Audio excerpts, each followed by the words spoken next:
Let's bring in Colonel Douglas Macgregor. Colonel, I just want to first of all get your response, your reaction to what's been happening over the past few hours. The Pentagon admitting, well, we have no proof that Iran was tied to this specific incident, but they've got a history, so of course they're probably related to it, and therefore we need to launch and hit them hard. The president, we don't want to get out in front of what the president is going to do, but the president clearly is going to attack Iran in some capacity. We just don't know exactly what it will be. And Iran saying we have no involvement in it. So just give me your reaction, first of all, to that back and forth. Well, facts have never really mattered in Washington. If Washington wants to do something, they're going to do it. And we need to keep in mind that certainly over the last 20 years, there's been a concerted effort to bring on war with Iran. I mean, this is nothing new. Iran has been depicted as evil incarnate, as responsible for everything that's bad in the region. And since it is viewed as Israel's not only but principal opponent, Israel's agents in the United States, the lobby, have pressed very, very hard for a very long time. Your viewers will recall that enormous amounts of money were poured into the Trump campaign in 2016 by very wealthy figures like Adelson. He had, I think at the time, supposedly dual citizenship, Israeli and American.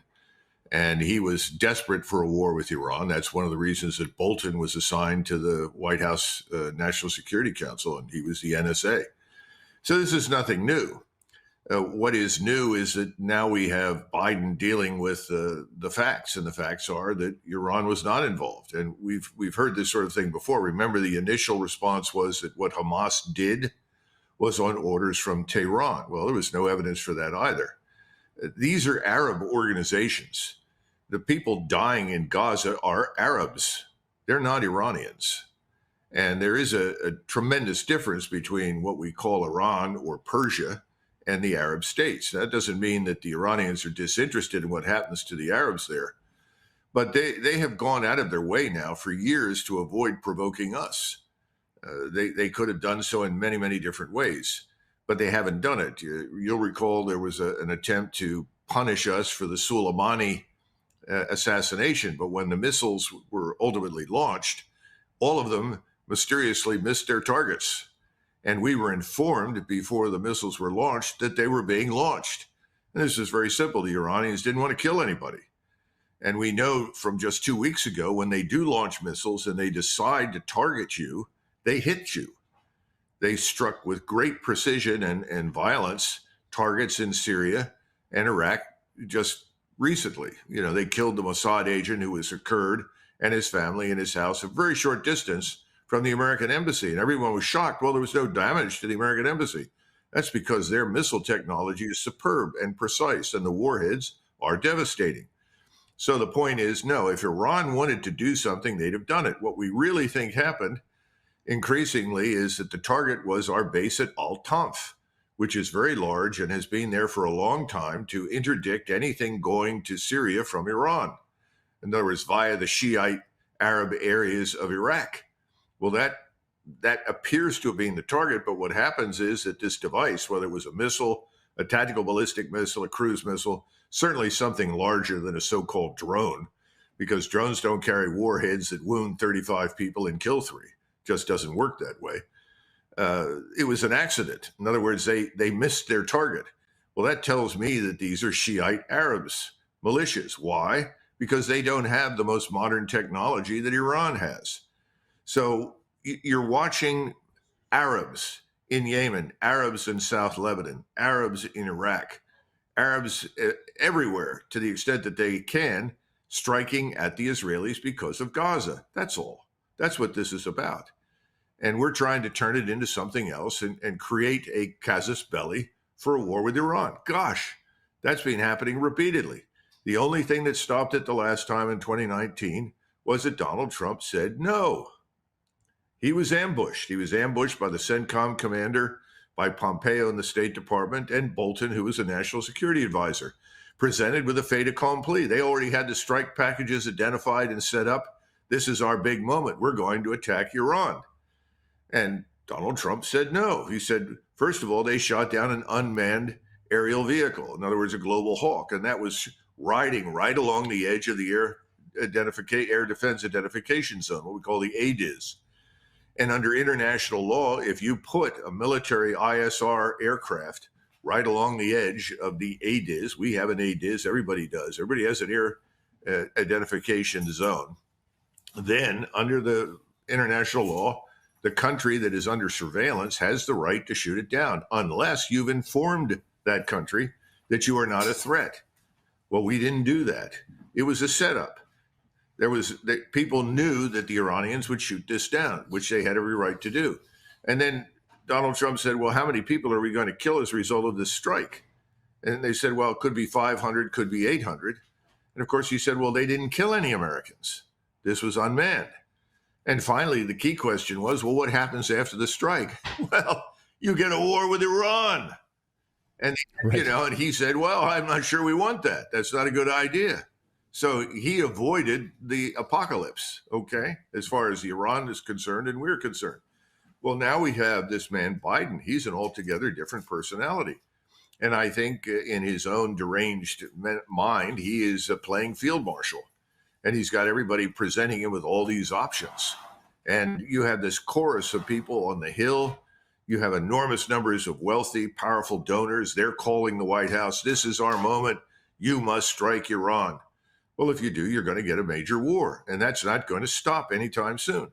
But their argument is, oh, no, if you fly B-52s over and do real damage, that will deter Iran. Well, if you believe that, I've got lots of swampland in Florida for you that I'll be happy to sell you because that's absurd. We're not going to deter anything. Right. That's the question. What are we going to deter? If Iran is not involved in it, they're not responsible for it, then how are we going to deter Iran if they're not responsible for it? The logic doesn't make any sense. And meanwhile, this back and forth, there are American service members being killed here. Now, it's very interesting. You have these 3 service members who were killed and was asked President Biden, is the president going to speak to the families of these service members killed? And that's what I kind of want to bring it back to. These are Americans who are all throughout this region at these outposts and these bases, in many of these spots illegally. And there's been really no discussion about that part of it at all. And the framing of it is, how can we protect our American forces? How can we protect our American forces over there? To my mind, it's, well, you bring them home. Exactly. You don't have them there. You don't have them in these illegal outposts. Well, Sitting there as cannon fodder. And the Biden administration has admitted, even in a New York Times article just a few days ago, admitting that it's only a matter of time before they're attacked, before they're killed, before they're attacked. So they're sitting ducks. They're being used as cannon fodder here. Well, they've been magnets for attack for a long time, but certainly since the 7th of October, when Israel began its operations in Gaza. And it didn't happen immediately after 7 October. It really ramped up after many days had passed, because that's when people realized the Israeli campaign is not a vengeance campaign. It's not simply designed to, quote unquote, restore deterrence. In other words, scare everyone that Israel will come and kill them. It was a campaign designed to expel or kill the population in Gaza. And when that sank in, then these attacks began ramping up again by Arab formations that were in solidarity with their brothers in Gaza, in Hamas, and with the population there, not even so much with Hamas, but with the Arab population. So I think the bottom line is this. First of all, the target was an accident. The target was Al-Tanf, which is in Syria. They struck this tower, which is a very short distance from the Jordanian border with Syria. We are legally in Jordan. Jordan has given us permission to be there for a variety of different reasons, not the least of which is logistics. We can sustain and supply forces in Iraq and Syria from Jordan. Jordan is a convenient place for us to stay and avoid being involved in fighting. But the problem is that, now it's been an accident. They struck these things, and people are presenting this as an Iranian plot, an Iranian strategy. I think this is very much like the Gulf of Tonkin incident. Remember, the Gulf of Tonkin incident really had never occurred. And the fight that we had finally was not what people thought it was. Americans were not killed in great numbers. Nothing was sunk. But we eventually ended up sinking North Vietnamese boats. Well, everyone wanted to go to war in Vietnam. There was no stated objective. The mission was unclear. Nobody figured it out for the entire period that we were there. Well, what is the mission for our forces on the ground in Iraq and Afghanistan? And when I asked that question in the Pentagon, when I was just a senior advisor, I said, what are we doing there? What's the mission? Tell me why we're there. Ultimately, nobody could give me a good reason. But the principal reason for us being there, I was told, was for Israel. And I said, well, what are we doing for Israel? And they said, well, we're early warning for Israel. I said, well, that's ridiculous because the Israelis know more about what's happening in these countries than we do. They're much better informed. Their intelligence in those areas is better. Well, ultimately, it turns out in retrospect, we hold this small oil facility that belongs to Conoco up in the northeast corner of Syria. And we're pumping the oil out of there. And I guess we're selling it to the Turks, who then turn around for a profit and sell it to the Israelis, so that the Israelis are getting the oil that they need, surreptitiously via the Turks. By the way, the Turkish population has found this out and is angry as hell because they're violently anti-Israeli. If Erdogan declared war tomorrow morning on Israel, millions of Turks would gleefully march towards Israel to throw them out once and for all. So I don't know how much longer that is going to go on. The point is, we don't need to be there. We just need to get out. Our forces on the ground are just targets for no particular reason. By the way, that happened to us in Iraq after we'd been there long enough. We were just targets. We were part of a target array. We were convenient. No one wants to admit that if you get us out, the locals will forget about you because you're not really the target. The only reason we are a target right now is because of our unconditional support for Israel. Now, remember that the Iraqi government has already asked us to leave. They subsequently told us to leave now in no uncertain terms. And you hear all this disinformation through the New York Times, Wall Street Journal, Washington Post. Well, that's not really what they want us to do. They really want us to stay. That's nonsense. Everybody in the region wants us out. So instead of getting out, which makes sense, and eliminating this tragic possibility, and these people were killed pointlessly in my judgment, the 35 were wounded pointlessly, we're going to let them stay there. And I think we're going to let them stay there because we don't want to admit that there was no purpose to it. Just as we've kept a lot of troops in Iraq because we don't want to admit that we lost. Iraq was a strategic failure. Syria is a strategic failure. Afghanistan is a strategic failure. Nobody wants to admit it. Washington never admits those things. So you're maintaining facades. It's tragic. That's what it's. And for the benefit of Israel, I played yesterday, the other day here on our show from 2002, congressional testimony of Benjamin Netanyahu being asked by United States Congress, about what their intentions are, what they want. Of course, Netanyahu wanted the United States to preemptively attack Iraq, take out Saddam Hussein. We did his bidding for him. He also said, by the way, Libya. So we did the bidding for there as well. We took out Muammar Gaddafi in Libya. And then, of course, the third on his list, the most important, is Iran, of course, as you mentioned. So 20 years of asking to have us, the United States, actively attack Iran, looking through all manner of false flag attacks, whatever you want. They've thrown the kitchen sink at this to try to make this happen. Do you think the Biden administration, the neocons in Washington, the war machine in Washington is just going to turn around, do an about face, and walk away from this plan to attack and to wipe Iran off the map, to use Lindsey Graham's assessment? Or are we going to have a war with Iran in some capacity? Well, I was asked that several times last year. Tucker asked me that, I think it was October, November last year, and I said we're on the path to war with Iran. I think we are. And sadly, I think we will do this. Remember that you have a third of the American electorate that is what I call the bombs away club. If you say we're bombing country X, they'll all cheer. They don't even know what's going on in country X, but they think our greatness as a nation is served by bombing people. It's not, but that's what they think. And remember that Iran is not Iraq. And this is another huge problem.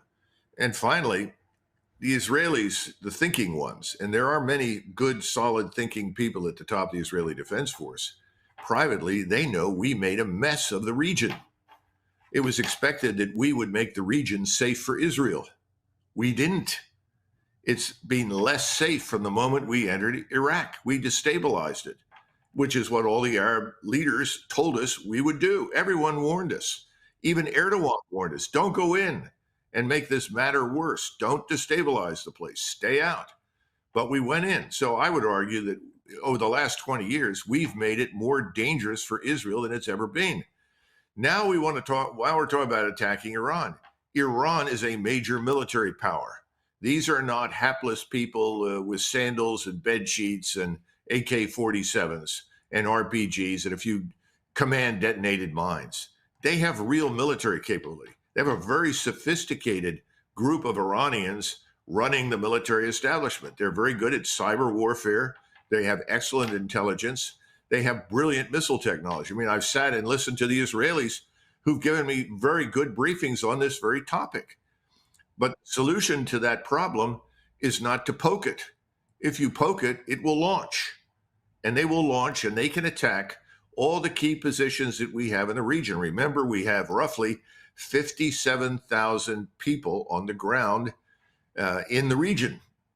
You know, in Qatar, Kuwait, Iraq, Syria. I mean, we just go down the list. All of those positions can be targeted and with great precision attack. Our air defenses are not very good. They simply aren't. They haven't worked well. Our air defenses that we built for the Saudis could not stop Houthi drones, let alone cruise missiles. So who are we kidding ourselves? If we do this, they're going to attack. They'll hit all those installations. Now, somebody said, well, will they attack Israel? I said, I think that depends on what the Israelis do. If the Israelis say, aha, brilliant opportunity, let's launch in support of this American attack, which we strongly support, then I think they'll launch whatever they've got into Israel. And they have enough to basically level Tel Aviv and Haifa. These are long-range missiles, 1,200-mile range with devastating 2,000-pound warheads. They're conventional, and they'll do enormous damage. I call them blockbusters. They'll level city blocks. I don't see anybody benefiting from this. This has been my problem with everything the Israelis have done from day one. I understand what they want. I understand exactly how they feel. There's too much emoting. There's not enough thinking. Well, the military-industrial complex will make a lot of money off of this. Well, we don't have strong air defenses in these regions, so we really need to spend another $200 billion to shore up our air defenses in the Middle East to protect our American forces, our 57,000 forces that are in this region. So that's what you'll have the Warhawks in Washington doing. You can't lose sight of something very important, Clayton, that no one brings up. If we get involved in the Middle East this way, we're going to have at least a two-front war, maybe a three-front war. Obviously, the Russians are not going to watch Iran go under. They will prevent that. They will supply and assist and advise. If push comes to shove, they'll join, but they won't try to join. They'll try to stand in the background and provide the Iranians everything they need. The Chinese will do the same. If the Russians get involved, the Chinese may ultimately get involved because they're desperately dependent upon the oil and gas that comes out of the Persian Gulf. They're not the only ones. If the Straits of Hormuz are closed, if the Gate of Tears is closed and the Suez Canal, it's going to be hell to pay economically at home and all over the world. So eventually everybody will get involved and we'll be standing next to Israel, hated, despised, and under attack from everyone. But there's another front we're missing. Mexico. There's a substantial Hezbollah presence in Mexico. There has been for a long time. You also have ISIS chapters, if you will, operating in Mexico. They have reasonably good relations with the cartels. I imagine that out of the 9 million people that have been allowed to enter our country, there are probably several thousand people connected, primarily to Hezbollah and secondly to these ISIS chapters. I would expect real trouble inside the country. I would even expect the possibility that some of these serious weapons that may be in the hands now of the cartels end up being launched by these Hezbollah and ISIS people against us. We don't know. But I would bet on the worst case. And what have we done about the border? Nothing. And there won't be anything done by the border because nobody in Washington wants to do anything. There are very few people there that give a damn. The people that care are out there in the United States because they're the ones that are the victims of this whole policy of destruction. So this is bigger than the Middle East. This will come and visit us in the United States. And we have stupid people that think we can bomb with impunity and nothing will happen to us. They are wrong. I hope our audience is paying attention. And I hope anyone watching right now, please share this video with people. You know, if we have 30% of the population that is in the bombs away club in the United States that think it's okay to go in and destabilize regions and bomb the hell out of people, please share this video with those individuals and listen to what the Colonel is just saying here in front of you all. Colonel, great to see you as always. Thank you for your amazing insights in this. And it was eye-opening to think about this third front, the idea of Mexico, these cartels. Of course, we've been covering this southern border and Hezbollah and the influx of tens of thousands per day into the United States. I hope Americans wake up to this. Colonel, great to see you as always. Thank you so much. Sure. Thanks, Clayton. Bye-bye. Appreciate it.